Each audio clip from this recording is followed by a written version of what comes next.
title of this message is Now Look. And I actually got this message when talking to a family member of mine. They received some disheartening news, and they were looking at what they did wrong in order for them to not get the results that they were hoping for. And it's funny because reflecting on your actions is definitely the right thing to do. But what was funny was as we spoke, instead of there being a clear confirmation that they did everything right, or there being a certain conviction towards something they did wrong, it became more of a, well, maybe I didn't pray hard enough. And it was then that I immediately knew that wasn't it. Partly because I actually witnessed firsthand how everything played out. And when I prayed about it, I had peace that everything was going according to plan. So this brings me to really the main topic of the message, which is many times when God speaks, he speaks in definite terms because what he says must come to pass. But many times as you're walking out the steps necessary to make the word come to pass, you hit obstacles or challenges that were not spoken of in God's initial word. A good example of this is Moses in Exodus 3. This is the famous story of Moses and the burning bush. So to quickly refresh us on the story, God called out to Moses from a burning bush and told him the plans he had for his chosen people, Israel, to rescue them from the Egyptians and bring them into the promised land, a spacious land flowing with milk and honey. He ends with, "So I'm sending you to Pharaoh to bring my people out of Egypt." God then said, "I will be with you."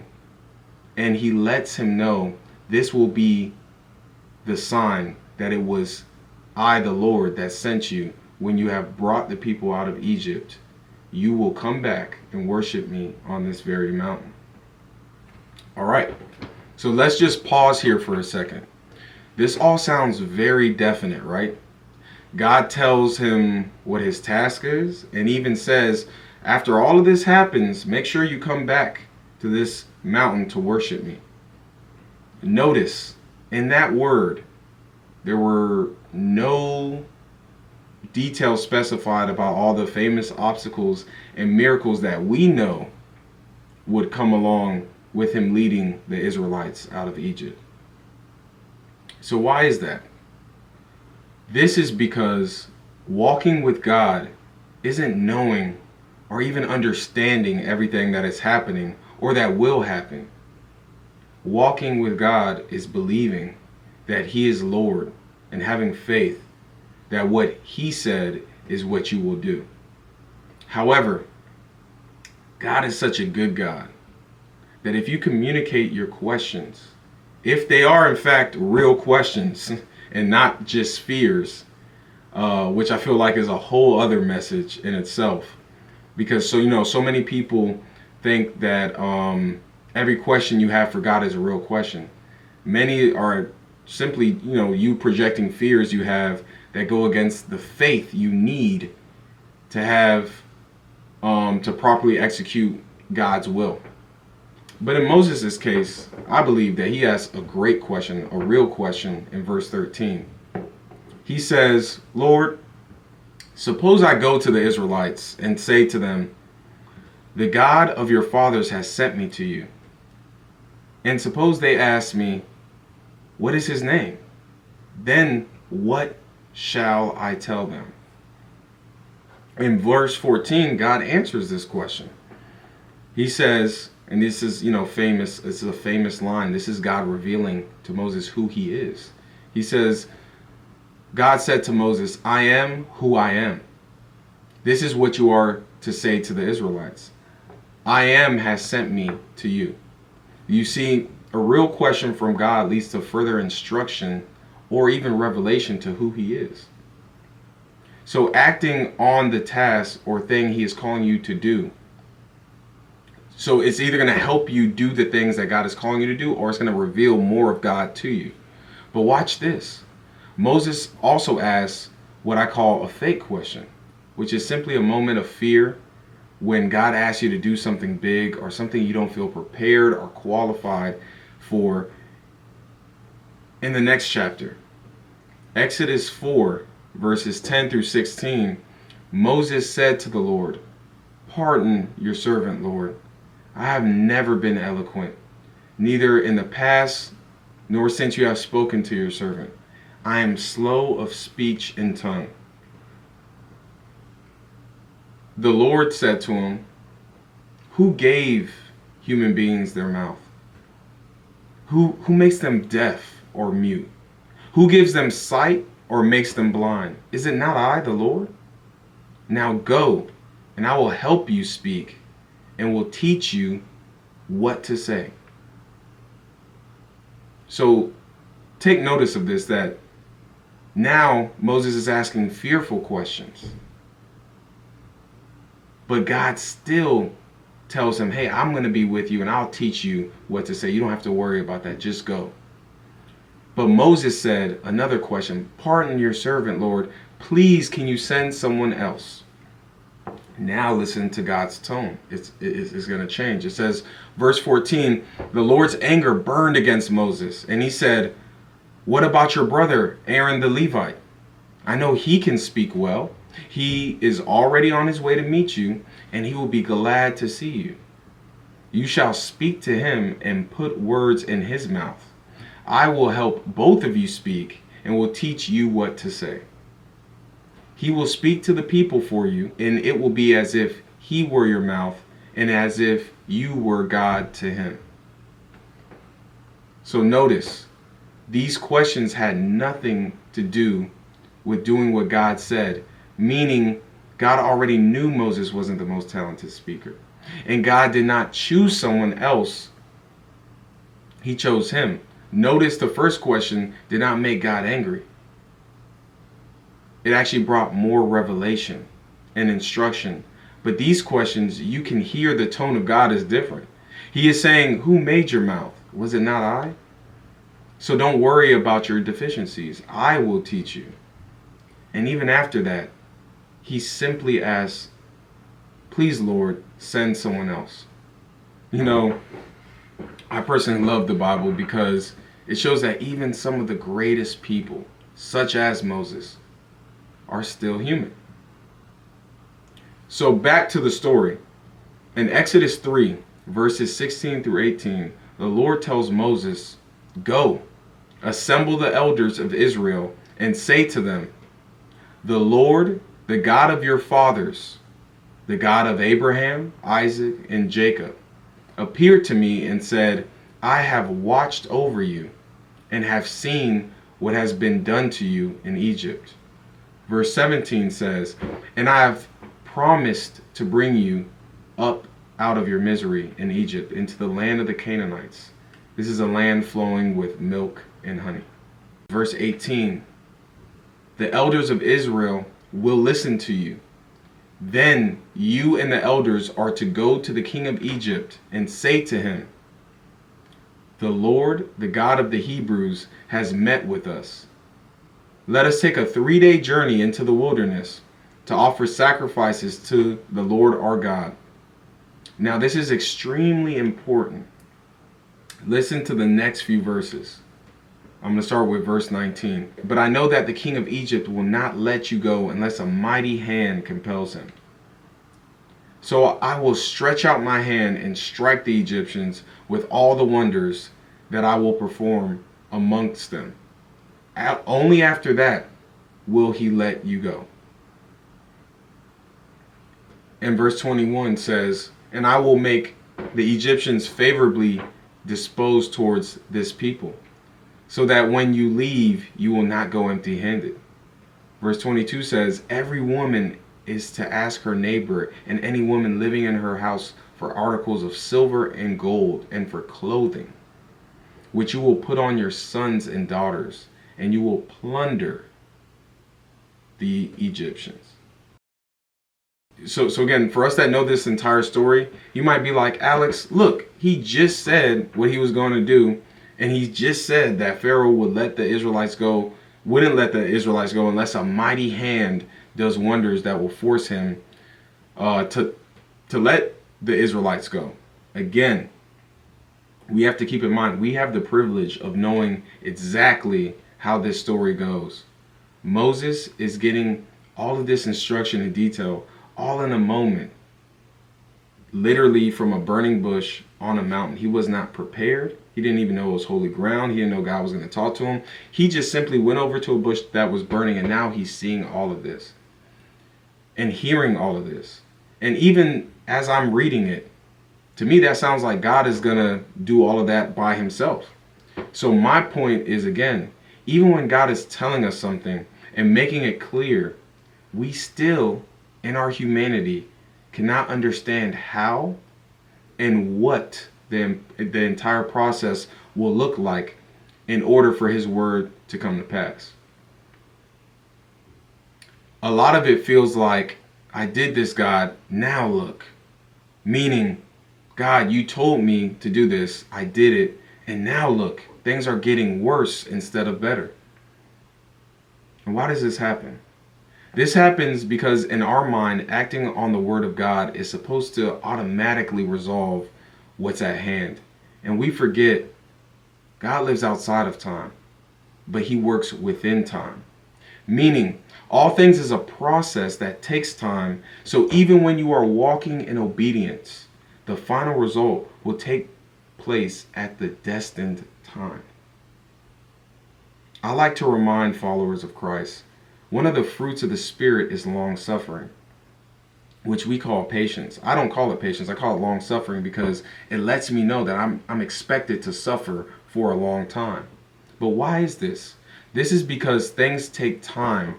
So as we do God's work, it's a process, and that process is actually built to not only do God's will, but also train and mold you into a new person and give you new attributes and characteristics that take time to develop.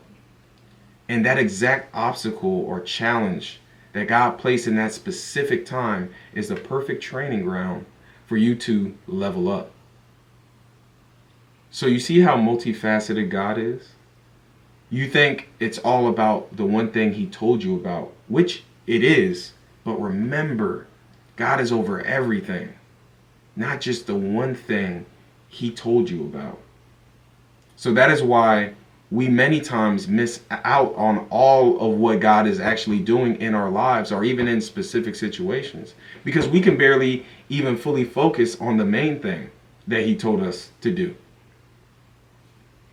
So to refresh where we are at in this story, in verse 18, God tells Moses, for you and the elders of Israel to go to Pharaoh and tell him to allow his people to take a 3-day journey to the wilderness to offer sacrifices to God. Well, in chapter 5, that is exactly what Moses does. And I want you to see how that turns out. Verse 3 reads, then they said, the God of the Hebrews has met with us. Now let us take a 3-day journey into the wilderness to offer sacrifices to the Lord our God, or he may strike us with plagues or with the sword. Now let's see what the king of Egypt, also known as Pharaoh, responds in verse 4. But the king of Egypt said, Moses and Aaron, why are you taking the people away from their labor? Get back to your work. Then Pharaoh said, look, the people of the land are now numerous, and you are stopping them from working. Verse 6 says, that same day Pharaoh gave this order to the slave drivers and overseers in charge of the Israelites. You are no longer to supply the people with straw for making bricks. Let them go and gather their own straw, but require them to make the same number of bricks as before. Do not reduce the quota. They are lazy. That is why they are crying out. Let us go and sacrifice to our God.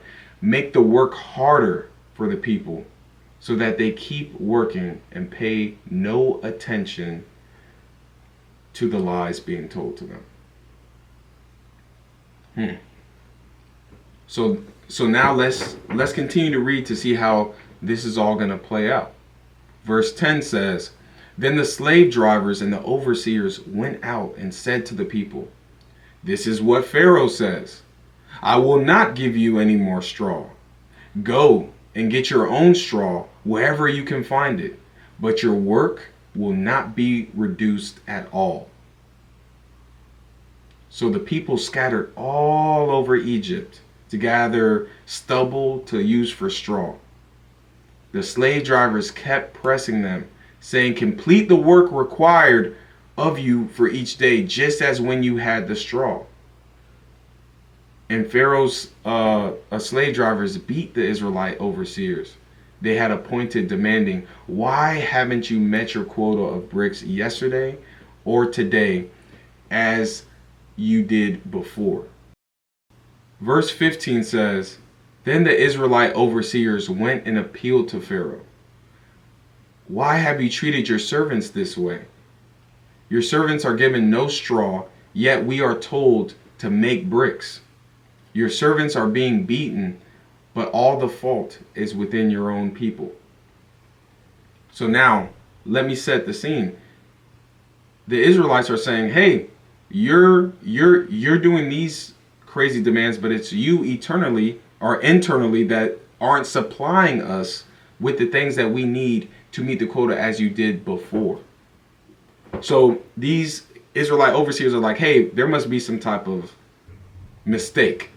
So let's hear what Pharaoh says in verse 17. He says, Pharaoh said, "Lazy, that's what you are, lazy. That is why you keep on saying, 'Let us go and sacrifice to the Lord.' Now get to work. You will not be given any straw, yet you must produce your full quota of bricks." The Israelite overseers realized they were in trouble when they were told, "You are not to reduce the number of bricks required of you each day." When they left Pharaoh, guess who they ran into? Moses and Aaron, who was waiting to meet them. Verse 21 says, "And they said, 'May the Lord look on you and judge you.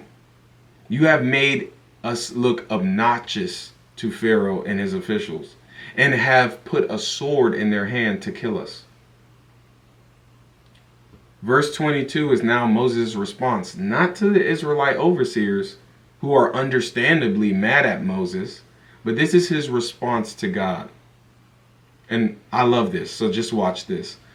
In verse 22, Moses returned to the Lord and said, "Why, Lord? Why have you brought trouble on these people? Is this why you sent me?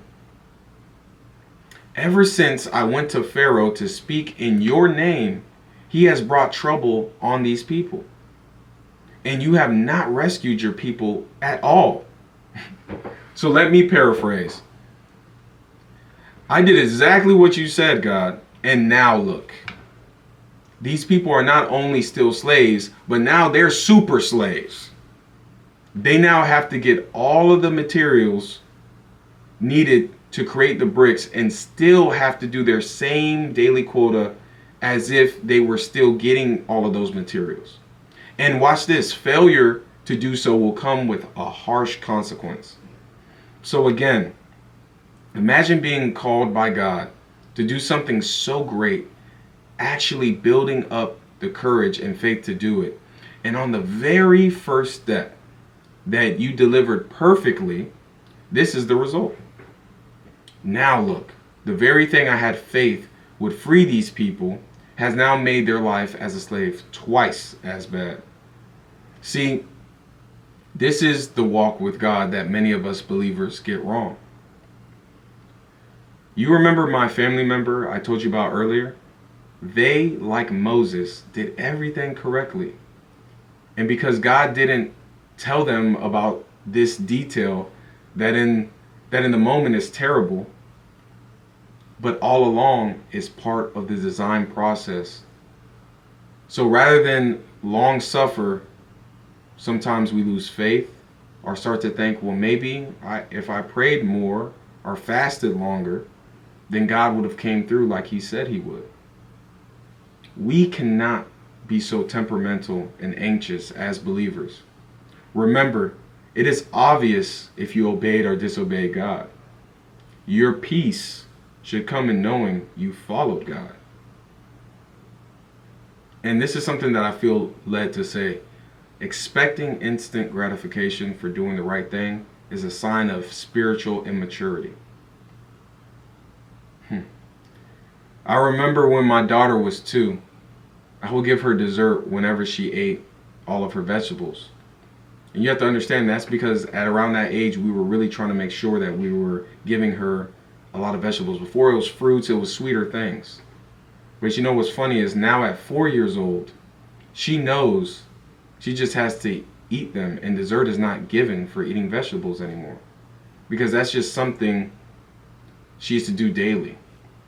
And I don't want her to consume dessert every day. That's not beneficial for her body, and it's not beneficial for her mind to start believing that something great will happen for her each time she just does the right thing. I actually want her to believe or have faith that how I'm raising her is what is the thing that is ultimately best for her. So the reward is in being faithful and obedient to a great father. Our reward as children of God is the same. Yes, there will be blessings that are directly correlated with the actions we do for our Father in heaven. But even greater than that is the reward of becoming more like God by having close relationship and fellowship with Him, His Word, and His people. I want to close out with one of my favorite verses from actually one of my favorite books. I try not to say that I have a favorite book anymore because I know all of God's Word is powerful. But James, the book of James just always speaks out to me. So it's James chapter 1, verses 2 through 8. It says, "Consider it pure joy, my brothers and sisters, whenever you face trials of many kinds, because you know that the testing of your faith produces perseverance. Let perseverance finish its work, so that you may be mature and complete, not lacking anything. If any of you lacks wisdom, you should ask God, who gives generously to all without finding fault, and it will be given to you. But when you ask, you must fully believe and not doubt, because the one who doubts is like a wave of the sea, blown and tossed by the wind.